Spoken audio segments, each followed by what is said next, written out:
हाँ जी बच्चों, मैं हूं अनकेत श्रीवास्तव। आपका स्वागत है हमारे चैनल एनी श्री ई क्लासेज में।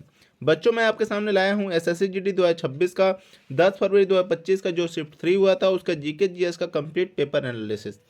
20 क्वेश्चंस होने वाले हैं। आपका टारगेट 20 का होना चाहिए।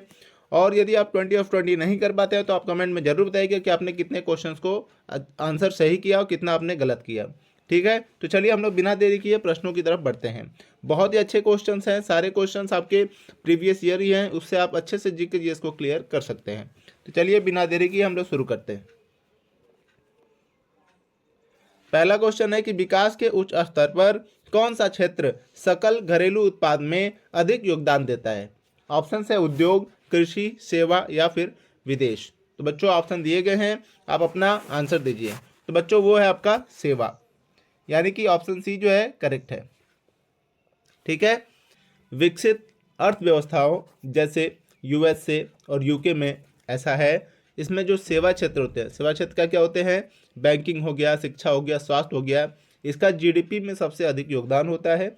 और भारत में जो सेवा क्षेत्र का योगदान है लगभग 50% से अधिक है। चलिए अगले प्रश्न की तरफ बढ़ते हैं।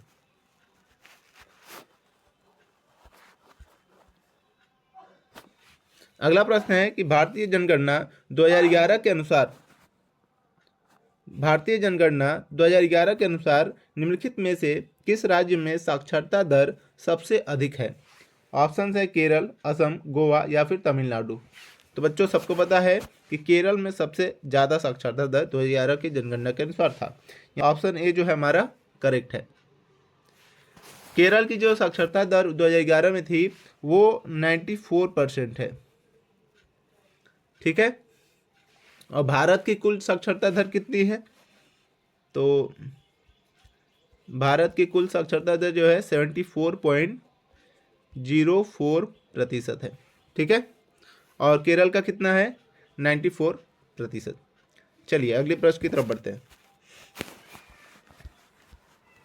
अगला प्रश्न है कि पंडित ईश्वरी प्रसाद कथक के निम्नलिखित में से किस घराने से संबंधित थे? ऑप्शन है रायगढ़ घराना, लखनऊ घराना, बनारस घराना या फिर जयपुर घराना। तो बच्चों बताइए कि पंडित ईश्वरी प्रसाद कथक के निम्नलिखित में से किस घराने से संबंधित है? तो बच्चों वो जो है लखनऊ घराने से संबंधित थे, यानी कि ऑप्शन बी जो हमारा करेक्ट है। ठीक है, ये जो है पंडित ईश्वरी प्रसाद कथक के महान गुरु थे। और कथक के प्रमुख घराने आपको दिख रहे हैं, लखनऊ घराना है, जयपुर है, बनारस है और आपका रायगढ़ है। ठीक है, चलिए अगले प्रश्न की तरफ बढ़ते हैं। अगला प्रश्न है कि आईपीएल 2023 में किस खिलाड़ी को पर्पल कैप मिला था? ऑप्शंस हैं राशिद खान, मोहम्मद शमी, मोहम्मद शर्मा या फिर पीयूष चावला। तो बच्चों बताइए कि कौन से ऐसे खिलाड़ी हैं जिनको 2023 के आईपीएल में पर्पल कैप मिला था? तो बच्चों मोहम्मद शमी जी को मिला था, यानी कि ऑप्शन बी जो हमारा करेक्ट है। ठीक है, पर्पल कैप क्या होता है? सर्वाधिक विकेट लेने वाले खिलाड़ी को मिलता है, जो ज़्यादा विकेट लेते हैं उन्हीं को पर्पल कैप मिलता है। 2023 में शमी जी को मिला था और इन्होंने कितने विकेट लिए थे? 28 विकेट लिए थे। ठीक है, चलिए अगले प्रश्न की तरफ बढ़ते हैं। अगला प्रश्न है कि सरहुल उत्सव निम्नलिखित में से किस राज्य में मनाया जाता है? ऑप्शन है हिमाचल प्रदेश, झारखंड, उत्तर प्रदेश या फिर उत्तराखंड। तो बच्चों बताइए कि सरहुल उत्सव जो है वो कहाँ पे मनाया जाता है? तो बच्चों सरहुल उत्सव जो है वो आपका झारखंड में मनाया जाता है। ऑप्शन बी जो हमारा करेक्ट है। ठीक है, सरहुल जो है आदिवासी त्यौहार है। मुख्य रूप से ये जो है उर्रांव जनजाति द्वारा मनाया जाता है। किसके द्वारा? उर्रांव जनजाति। और ये क्या है? आदिवासियों का त्यौहार है। ठीक है, चलिए अगले प्रश्न की तरफ बढ़ते हैं। अगला प्रश्न है कि संवैधानिक निकाय और उसके नोडल मंत्रालय के संबंध में निम्नलिखित युग्मों में से कौन सा युग्म सही सुमेलित है? ऑप्शंस हैं संघ लोक सेवा आयोग, कार्मिक लोक सेवा शिकायत एवं पेंशन मंत्रालय, बी है अंतर राज्य परिषद वित्त मंत्रालय, सी है राष्ट्रीय अनुसूचित जाति आयोग जनजातीय कार्य मंत्रालय, या फिर डी है भारत के अटॉर्नी जनरल गृह मंत्रालय। तो बताइए बच्चा कि कौन सा युग्म जो है सही सुमेलित है। तो बच्चों सही सुमेलित जो है आपका संघ लोक सेवा आयोग कार्मिक, जो कि लोक शिकायत एवं पेंशन मंत्रालय का होता है। ऑप्शन ए जो है आपका करेक्ट है। ठीक है, चलिए अगले प्रश्न की तरफ बढ़ते हैं। अगला प्रश्न है कि 20 जुलाई 1969 को अमेरिकी अंतरिक्ष यात्री नील आर्मस्ट्रॉन्ग किसके साथ चंद्रमा पर उतरने वाले पहले मानव थे। तो इनके साथ कौन गया था। ऑप्शंस हैं Yuri Gagarin, John Glenn, Alan Shepard, या फिर एडविन एल्ड्रिन। तो बच्चों बताइए कौन इनके साथ गया था। तो बच्चों इनके साथ जो है एडविन एल्ड्रिन गए थे। ऑप्शन डी जो हमारा करेक्ट है। ठीक है, चलिए अगले प्रश्न की तरफ बढ़ते हैं। अगला प्रश्न है कि वाणिज्य शब्द मुख्य रूप से किससे संबंधित है। ऑप्शंस हैं कृषि गतिविधियों से, वस्तुओं के उत्पादन से, वस्तुओं के वितरण से, या फिर वस्तुओं के निर्माण से। तो बच्चों बताइए कि वाणिज्य शब्द जो है मुख्य रूप से किससे संबंधित है। तो बच्चों वाणिज्य शब्द जो है वस्तुओं के वितरण से संबंधित है। ऑप्शन सी जो है हमारा करेक्ट है।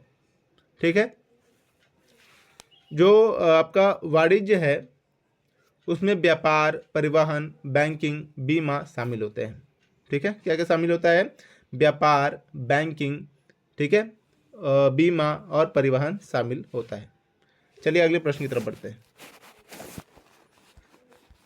अगला प्रश्न है कि पोरीफेरा संघ का कौन सा सदस्य हमारे ग्रह पर अभी भी विद्यमान सबसे पुराना मोटा जोन समूह है।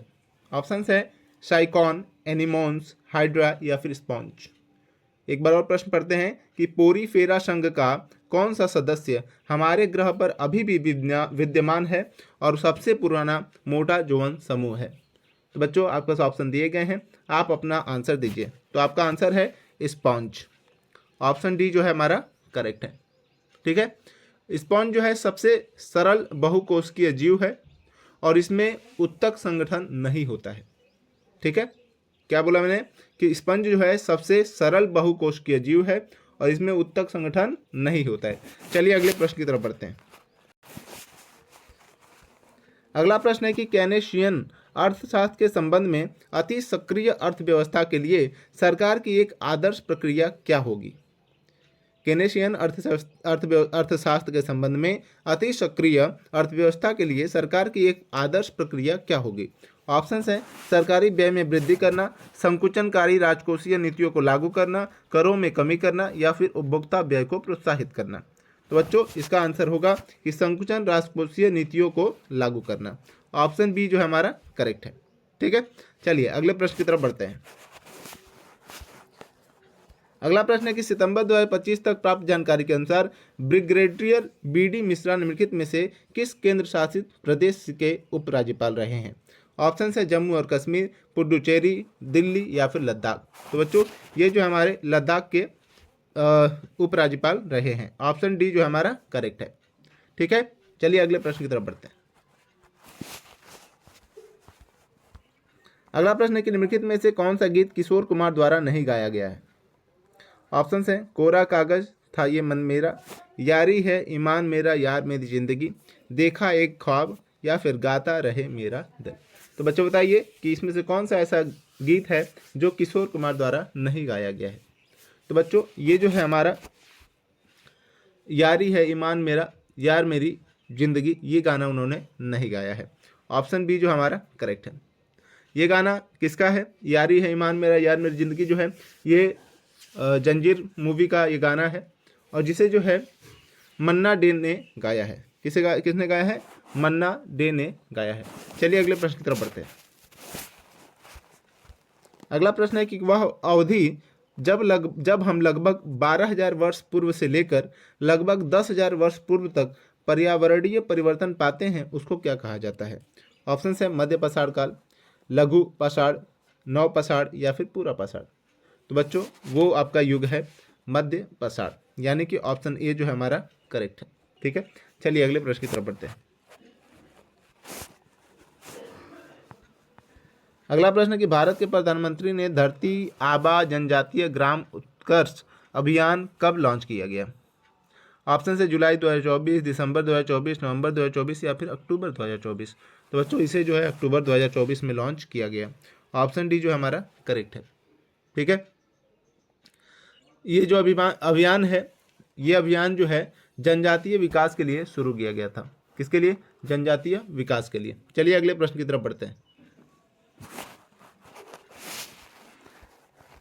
अगला प्रश्न है कि किसी विशेष नदी या झील में अप्रवाहित होने वाली भूमि के क्षेत्र का वर्णन करने के लिए किस शब्द का प्रयोग किया जाता है? ऑप्शन है डेल्टा, जल संभर, मुहाना या फिर जलाशय। तो बच्चों ये जो है आपका जल संभर होता है। ऑप्शन बी जो हमारा करेक्ट है। ठीक है, जल संभर जो है वह क्षेत्र है जहां पर पानी एक ही नदी में बहता है। ठीक है, चलिए अगले प्रश्न की तरफ बढ़ते हैं। अगला प्रश्न है कि एक सर्व को नेट से 1.98 मीटर यानी कि 6.5 फीट दूर स्थित शॉर्ट सर्विस लाइन से गुजरना चाहिए। शॉर्ट सर्विस लाइन में एक लाइन है, वो क्या है? ऑप्शन है टेबल टेनिस, टेनिस, बैडमिंटन या फिर स्क्वॉश। मतलब ये चीज़ जो है वो किस में होती है? तो वो जो आपके बैडमिंटन में होती है। ऑप्शन सी जो हमारा करेक्ट। ठीक है, शॉर्ट सर्विस लाइन सर्व करते समय नेट के पास की सीमा रेखा होती है। ठीक है, नेट के पास जो सीमा रेखा होती है उसी को शॉर्ट सर्विस लाइन कहते हैं। चलिए अगले प्रश्न की तरफ बढ़ते हैं। अगला प्रश्न है कि भारतीय संविधान के किस संशोधन के माध्यम से शिक्षा के अधिकार को मौलिक अधिकार के रूप में नामित किया गया था? ऑप्शन से 42वां संशोधन, 61वां संशोधन, 86वां संशोधन या फिर 73वां संशोधन। तो बच्चों बताइए कि कौन सा ऐसा संशोधन है जिसमें भारतीय संविधान के संशोधन के माध्यम से शिक्षा के अधिकार को मौलिक अधिकार के रूप में नामित किया गया था? तो बच्चों वो आपका संशोधन है 86वां संशोधन। ऑप्शन सी जो हमारा करेक्ट है। चलिए अगले प्रश्न की तरफ बढ़ते हैं। अगला प्रश्न है कि नृत्य और संगीत की थेयम अनुष्ठानिक कला शैली से संबंधित नारायणन ईपी जिसको इजीमाला पद्माभन को किस वर्ष पद्मश्री से सम्मानित किया गया था? ऑप्शन से 2020, 2022, 2024 या फिर 2018। तो इनको जो है आपके 2024 में सम्मानित किया गया था पद्मश्री से। ऑप्शन सी जो हमारा करेक्ट है। पद्मश्री भारत का सर्वोच्च चौथा पुरस्कार है। पहला, दूसरा, तीसरा आप लोग कमेंट में जरूर बताइएगा। ठीक है, चलिए अगले प्रश्न की तरफ बढ़ते हैं। अच्छा, ये जो थेयम होता है वो केरल की पारंपरिक अनुष्ठान कला है। ठीक है, चलिए अगले प्रश्न की तरफ बढ़ते हैं। अगला प्रश्न है कि ब्रिटिश सरकार ने तीसरे गोलमेज सम्मेलन की संस्तुतियों आधार पर श्वेत पत्र निम्नलिखित में से किस वर्ष प्रकाशित किया था? ऑप्शन है 1931, 1933, 1934 या फिर 1932। तो इसे जो है उन्होंने 1933 में प्रकाशित किया था। ऑप्शन बी जो है हमारा करेक्ट है। इसके आधार पर जो है 1935 का भारत शासन अधिनियम बना था। ठीक है, चलिए अगले यानी कि अंतिम प्रश्न की तरफ बढ़ते हैं। तो आपका अंतिम प्रश्न है आत्मनिर्भर भारत रोजगार योजना किस तिथि को आरंभ की गई थी? 1 नवंबर 2023 को, 1 अक्टूबर 2015 को, 31 अक्टूबर 2021 को या फिर 1 अक्टूबर 2020 को। तो बच्चों इसे जो है 1 अक्टूबर 2020 को लागू किया गया था। ऑप्शन डी जो हमारा करेक्ट है। यह योजना जो है कोविड-19 के दौरान रोजगार बढ़ाने हेतु शुरू की गई थी, क्योंकि उस समय सभी लोग अपने घर पे रहने लगे थे और सभी को दिक्कतें हो रही थी, रोजगार नहीं मिल रहा था, इसलिए इसको लागू किया गया था। ये आपका अंतिम प्रश्न है। मैंने आपके 10 तारीख को जो दूसरा तीसरा शिफ्ट हुआ था उसके जीके जीएस के क्वेश्चंस करा दिए हैं। आप इसको देखिए, प्रैक्टिस करिए, समझिए और इसको अच्छे से प्रैक्टिस करके अपने एग्जाम में अच्छा नंबर लाइए और बेहतर करके आगे बढ़िए। धन्यवाद। मिलते हैं आपसे अगली क्लास के अंदर और अगले शिफ्ट के साथ।